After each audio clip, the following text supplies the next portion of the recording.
Ireland's Classic Hits Radio. It's Trina Mara. I am delighted to be joined by Ireland's #1 best-selling true crime author, Mr. Paul Williams. Hello, Paul. How are you? Hello, Trina. It's lovely to talk to you. Sure, I'm seeing your face all over the bookshops at the moment. The latest book is out and it's called Crooks. How do you have so many stories in you?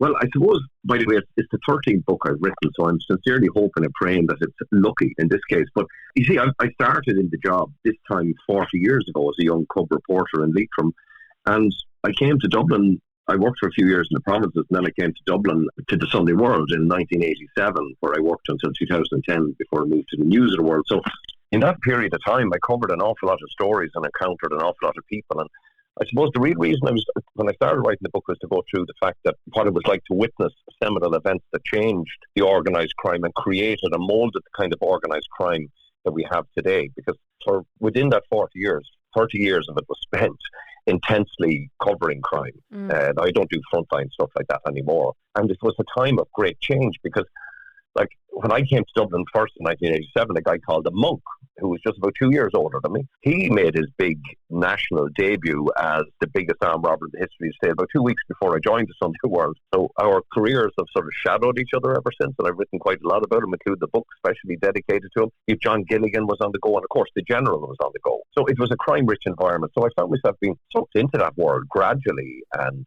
it was very exciting. It was very, very interesting. I started studying criminology on the back of it as well because I found it all very fascinating. And then, so many things happened and with the General and all these guys. And then in 1996, Veronica Guerin was murdered. And that changed my life, and it certainly changed the lives of quite a lot of media people in Ireland because it was a shocking precedent that had been set. And then 4 years later, and about 5 years later, a great colleague and friend of mine from the Sunday World, Martin O'Hagan from the North, he was shot dead by a UVF drug gang.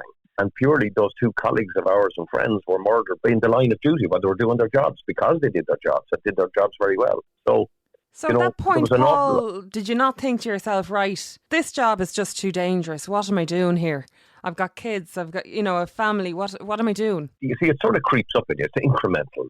By the time I found myself in the real midst of serious bother, but they were going to murder me in 2003. There was a guy going to murder me in 1996. Another one they started first time there was a serious threat to my life was in 1994, and I counted about 15, 16 serious incidents in that period of time that I had records of. But it doesn't just suddenly happen, and you don't suddenly decide, well, I'm going to go into this business because it's dangerous, or I'm going to take risks. It just gradually happens, and you're in the middle of it. And there was never an issue, and especially when two colleagues were murdered, there was never an issue about backing away from it, because what drives reporters, not just me, all reporters, especially crime reporters, because we meet every day the raw realities and the harsh realities, the cruel realities and the dark side of life. But in that we meet armies of dozens and scores of innocent people who have been victimised and their lives turned upside down, people belonging to them murdered, people who are addicts being beaten and bullied, people being raped and attacked, and it's not crusading and it's not vocational to say this, but you really do become sort of personally involved. And if you stop writing about these guys, if they can intimidate journalists, they can intimidate everybody. And that's why the murder of Veronica Guerin particularly was such a seminal and seismic event in our history, our social history. Because here we had Veronica represents the media represents one of the important pillars of our freedom of our society, a democratic society. And if you undermine that, and if you take away the ability of the media to operate, and if people like us stop telling the stories, then the people, ultimately our democracy suffers. Now, people say that's all idealistic nonsense, but that's the code by which I've lived by, and that's the code which a lot of my colleagues live by as well. And so therefore, it was never an option about saying, I've had enough of this, I'm leaving it. It just, the thing piles in on top of you. You get yourself in a situation, and the only way to do is navigate out. Because if you back down to bullies and thugs, then they just come after you anyway. Because they're bullies and thugs, they're cowards, and cowards love sensing fear in others. Like, criminals are predatory creatures. They're always looking for the weak spot in anybody. And they love terrorising people. That's their stock and trade. And, we had these debates in the Sunday World back in the day when it was at its most intense. And when I went to the News of the World, it was the same discussion was had. But the one thing was that in the end of the day, even if I was in trouble, and we were protected by the Garda Síochána for many, many years. The reason I'm alive today, of course, is to be thankful to Garda Síochána, because they protected me and my family from the very first major threat my life was in 1994, right up to less than 10 years ago. And we had full-time police protection. I had bodyguards at one stage for 2 years. So I was protected and my family were protected and they were safe because the state decided, they said, we're going to impose this because your life is seriously a threat. Okay, so that was dealing with. So I had to learn how to deal with that, and it was a great, invasion of our lives and my family's lives. But then it meant I continued to do my bloody job. You could never go on a holiday or, do the school run in a normal way or go to the supermarket in a normal way. I've often done the school run in a normal way, yeah. Like, there were just many years. There was, I suppose, the most intense period. Again, this is sort of like history in the making, because after Veronica was murdered, gangland violence dropped quite a lot. And then when the Criminal Justice Bureau introduced after her murder, it gave fellas like me an opportunity to use the law that existed to expose more and more criminals, because the CAB were exposing guys and they operate in what's called the civil burden of proof, which meant that it protected us legally from libel actions. But these guys would sue you as quick as the drop of a hat, and trying to stop people from going to court to give evidence against them and all that kind of thing. So that gave us an opportunity to go after them. But then we saw the evolution. Again, I wrote this in the book. I talked about this gang I discovered, which I put the nickname on of the Westies, in 1999. And they were the first of the new generation of narcos that now are here, and we take them as for normal and for granted in our society, where they brought a new level of violence and also a new level of prosperity to the business. Because from the late 90s on, the business of drugs in this country boomed. And on the back of that, gangs mushroomed all over the place. And the way that they did business was to use the guns on each other and to attack and murder anybody got in their way. And that's why, like in 1993, there were 3 gangland murders I covered. In 2003, there was over 20 gangland murders in the Republic of Ireland, most of them in Dublin and the rest in Limerick. It became a crime-rich environment, a story-rich environment. There was just so much to write about.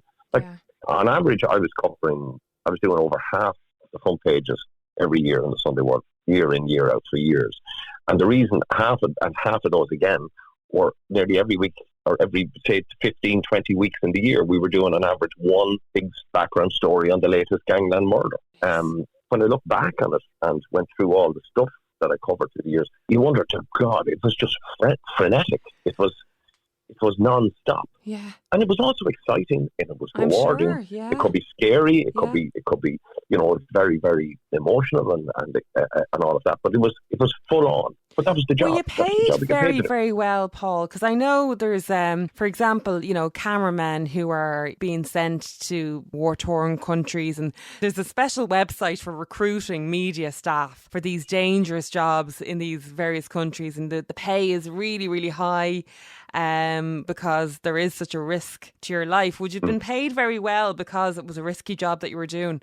Well, I got paid fairly well, but by the way, I would totally differentiate myself or any of my colleagues here in Ireland compared to what people are doing abroad. Like, they're doing really, really serious, heavy-duty, dangerous stuff. We're in a domestic market. In fact, we're still relatively innocent looking compared to what some of those other journalists are faring. Like, how many journalists around the world have been murdered so far this year alone? It's become a regular phenomenon. So many of them being murdered in Gaza, and but there'll be no comparison really. But yes, you did get paid well. But then I had all kinds of problems as a result of my job. I couldn't get life insurance for my mortgage.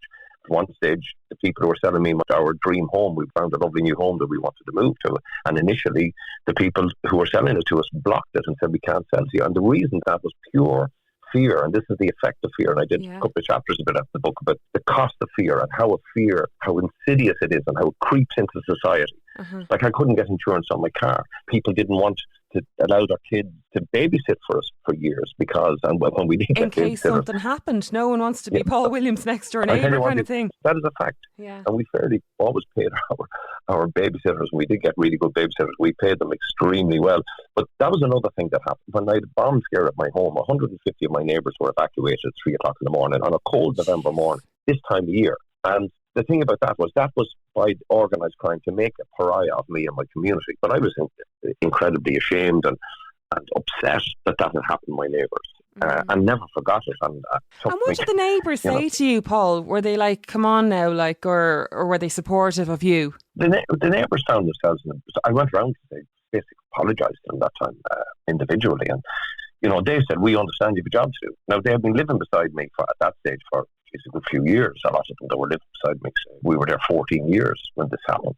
And for a long time, the police cars, the squad cars, been up and down past our home anyway. You know, one side of it was that there were no burglaries in the area, and certain ones for 15 years we were there. But people were annoyed as well. And I'd explained to them, you know, I certainly didn't set out to attract these people to come and do this kind of thing. Yeah. And it was a very awkward conversation. But I'm sure, because they're probably worried about their kids out playing on the road if they got in a crossfire or something, or, you know, you would worry, I'm sure. That's what organised crime is about. It's about creating fear, and it's about creating these kind of problems for everybody, you know. And all of that, but you have to remember as well that they wouldn't have come after us, me or the Sunday World or any of the other employers I work for, or tried to kill me if I wasn't doing something, you know, that was really pissing them off. And that means we were telling the public stories they did not want anybody to know. So where were you getting the information from, Paul? Were there people, snitches or whatever you call them, were there people around them that were actually telling you bits and pieces? Yeah, but that's always the subject I'm very touchy about. Like, we've had really good connections with law enforcement, legal profession, and the criminal underworld. People come to you in the criminal underworld, one, because they want to cause problems for a rival or somebody else, and you'd always be watching for all of that and be very conscious of it. They also come forward because they say, these guys are getting out of control, this is evil, I didn't sign up for this. That's what so many guys said to me, you know, and you had to protect them. And then there were informants that put us right into the middle of organisations like the Kinahan gang. And in fact, we had a guy at one stage, a person very, very, very well connected, who was so good that the guards informally came and asked me, could they talk to this person? Because they knew we were getting information, very high quality intelligence on these people. And ultimately that person disappeared into the system and was met with various security agencies to discuss the Kinahan. That's a long time ago now, and I couldn't really say much more about it because I was going to write about it in the book, but I had to pull back from that because even now, at this stage, I didn't want my name was life in danger. But that was the kind of example of one of the things we did. And like, we paid that person in the sense that we paid their expenses, and we also paid them some money that they asked for because they were putting their lives at risk, giving us bona fide information, and the information was rock solid.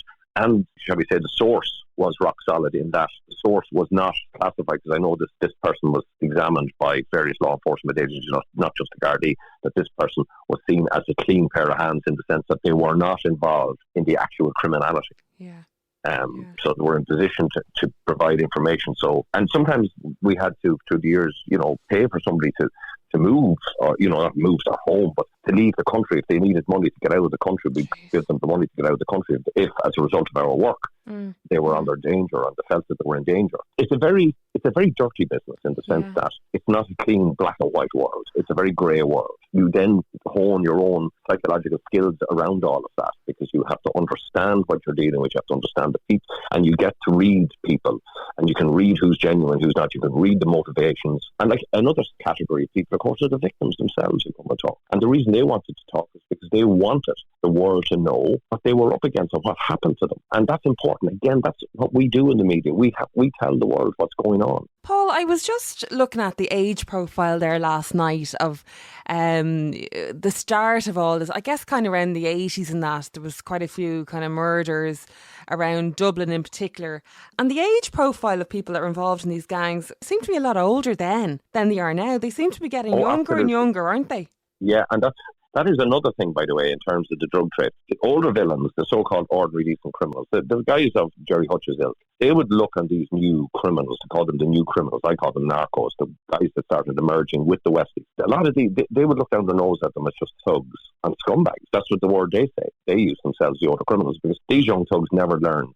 They would view it, I suppose, the same we do in every business or profession. We view our colleagues in a certain way. What's their experience level? What have they been trained in? What are they skilled in? These guys would look at these drug dealers as just being opportunistic criminals who just... Right, so the amateurs, they're not the real ones. Right, okay. Yeah. But they look down their nose at them. And I do know that the likes of Gerry Hutch and that a lot of these guys, when his nephew started going to school and got involved with the Kinahans, like, his class of criminal didn't want anything to do with this stuff, because these new criminals are volatile, nasty psychopaths they're all psychopaths, but these guys, the drug trade seems to bring out the worst in a new generation, and you're right. And they're grooming children as well, Trina. They started this in Limerick, and it's going on. It's now systematic that gangs right across this city and right across the country groom young kids to do the dirty work for them, to move guns, to move drugs, collect money because they know those kids aren't going to be done. And also the kids won't open their mouths because they're groomed and trained. I witnessed it, Paul, in broad daylight there about 2 weeks ago in Summerhill, and these literally kids, I'd say they were about 13 or 14 on their scooters, you know, and they're all on the electric scooters, and an open drug deal going on in front of the line of traffic. They don't care. They don't care if anyone's watching. No, they don't care at all. No, they don't care. And you have to remember as well, there was a funeral for a thug called Maguire a couple of years ago. It really was shocking. I mentioned this in the book as well because my career started. The first story I ever covered was rural crime. This guy was a criminal going around the country terrorising people in their homes. You may recall a couple of years ago, his funeral during the lockdown turned into a spectacle where he was killed. He was burned to death along with two other guys when they drove down the motorway the wrong way and crashed into a truck after coming from a crime spree in the country. And you know what they did? His so-called friends and associates all celebrated his life as a criminal, celebrated the fact that he spent his life terrorising people in their homes, brought his number one and most favourite tool of choice, which was a screwdriver. And he used the screwdriver to terrorise old people in their homes. And he used this line, "You know the score, get on the floor." Now, those nasty, predatory bastards brought his screwdriver up to the altar of the church as one of the mementos of his life, to celebrate his life. Because this was the tool of his trade. And they did floral tributes in the form of screwdrivers. Like, when you saw that, you wouldn't have seen that 10 years ago. You certainly wouldn't have seen it 20, 30, 40 years ago. They would hide. But here they were demonstrating to the world just that they were there and that they did not give a damn, and they were giving the contemptuous two fingers to society. That, for me, 2 years ago, was, even though I've seen it all evolving and I'm hard-bitten and know all about this stuff, it was actually very, very depressing. And it was actually a very, very dark, ominous sign of what we're going to be dealing with, because the people who look, these thugs, and an army of them in their hoodies, parading into a church to celebrate this thug, out and out thug, they're the people that are let loose every week, every night, down in rural Ireland, for example, terrorising people in their homes. And the fact that we're celebrating it was, where have we landed? You know, are we on a different planet? You know, it's very depressing sometimes. What are your thoughts on Gerry, the monk, Hutch, running for election? I thought at the beginning it was just a ruse. That was a bit of a piss take, to tell you the truth. That he is the quintessential strong silent type. He is the most inscrutable gangster of them all.